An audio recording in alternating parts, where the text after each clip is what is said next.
Welcome back, ladies and gentlemen. This is Frank, and with me, as always, is Albert. Yes, here we are again, Frank. We saw a very long game between ATSlender and Lowland Lions' Melle in the first game. And what do you think this second game will bring? well, I'm guessing that it's going to be slower. And there is a very good argument for, faster. Quicker. That's what I wanted to say. It won't take as long. And there's a very good argument for that because, you know, if you've just played the longest game ever, there's no way you can play an even longer game. That's true, but well, you could, and then that would be the longest game ever. So, of course, it wasn't the longest game. I've seen games of over an hour. Yeah. Or more. Yeah, that's not fun, Frank. Well, sometimes there. Especially the endings. Can you remember that one time where I think it was HD StarCraft casting a match way back in the beta, and so this was before the time that StarCraft actually had this the draw countdown timer where the game automatically draws if you don't mine minerals or do damage for a certain. Really, that wasn't there from the start. No, we didn't have that. So there was this game that was going on for about an hour, and one of the players actually said, "Well, I'm going AFK. See you later." And the other one was running around, and I believe that there was like one a Zergling and there was a Zealot. Oh, no. There was one drone on the map and there was one Zealot. And the Zealot needed to kill... so there was an entire Protoss base, so there's no way that the Zergling was going to kill the Protoss base before the Zealot took down the few remaining Zerg structures. The only thing is that Zerg structures, as they die, they release Broodlings. Right. So this Protoss player had hatched an amazing plan to kill like all the Zerg structures to about 1 health, or to do damage until they had about 1 hit point left, and then run around all of these buildings in turn, killing them with 1 stroke and keep running so that the Broodlings couldn't keep up, and then he yeah, that was an amazing plan. Only as he did this, so the last building fell, he was like, yay! Typed it out, and then at that exact moment this Zerg player made a extractor with his drone. No, really? Yeah, it was like, what? And it was great because then the Zealot was dead. The Zealot died.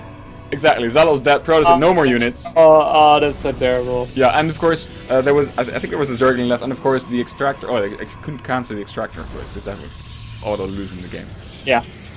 But you know, it turns like into a very drawn out stress chess game where people are like, all right, what you know, this late game chess where there's no more pieces on the board, and you're like, okay, yeah. I know this should be easy because there's only 2 pieces, but there's still so many options. Yeah, indeed. And every mistake you make is gonna be amplified that much more, because if you have just 1 unit and you lose 1 unit, then you're fucked, you know. Yep.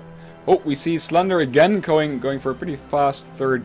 Oh, actually no, he turns the drone around. He actually chased away the probe with 2 of his Zerglings, and I believe that the probe actually yeah, I'm pretty sure that the probe saw the drone go out for the 3rd base. So maybe Slender is doing a bit of mind games here, playing some mind games. I think so as well, and he's mining gas in this time, and he's researching speed. So maybe he's got something up his sleeve this time, which because indeed he's not taking this 3rd hatchery, which he did in the first game. He took it really quickly. So, yeah, what do you think will happen right now? Because he's researching speed.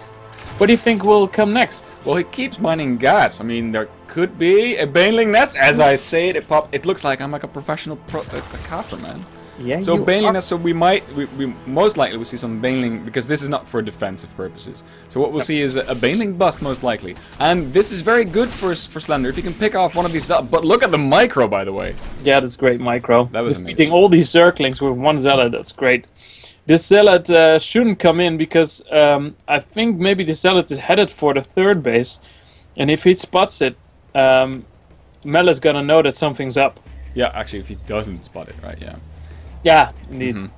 So but if he sees all these Zerglings, he's gonna suppose, yeah, he's gonna move to the 3rd base right now. Yeah, there he goes, and he might not want to show all of these Zerglings, and actually he doesn't, but that means that the Zealot is gonna find out that there is no 3rd base, and we see Melle clicking around thinking, so you don't have the 3rd, you might be up to something here. Yeah, and this Stalker is gonna go to the other place where a potential 3rd could be.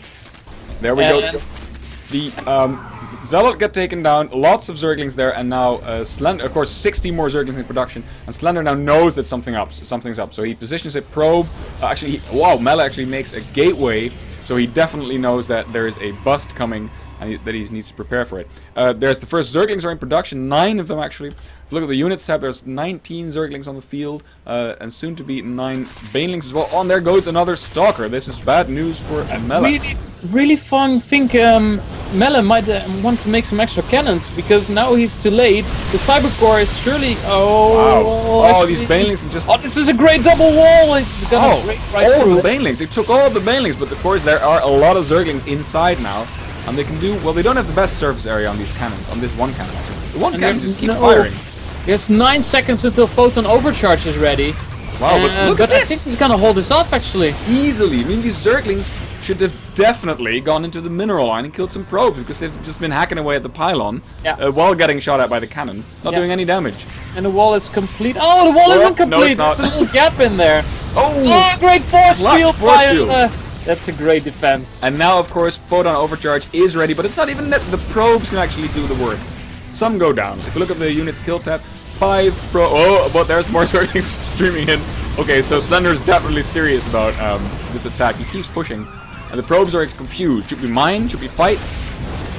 There's the Dark Shrine is now finished. This is gonna be really important. And Slender knows that it's enough. He calls GG. Yep. Yeah, that was a really great hold from Melle. I thought he should have built a couple of more cannons, because he certainly knew this was coming. But he actually held it great with the extra wall and with the extra cannons he built right at the time. I do feel that Melle was lucky that Slender didn't actually just go for the mineral lines right away and somehow threw away like 20 lings on a pylon. Yeah. Yeah.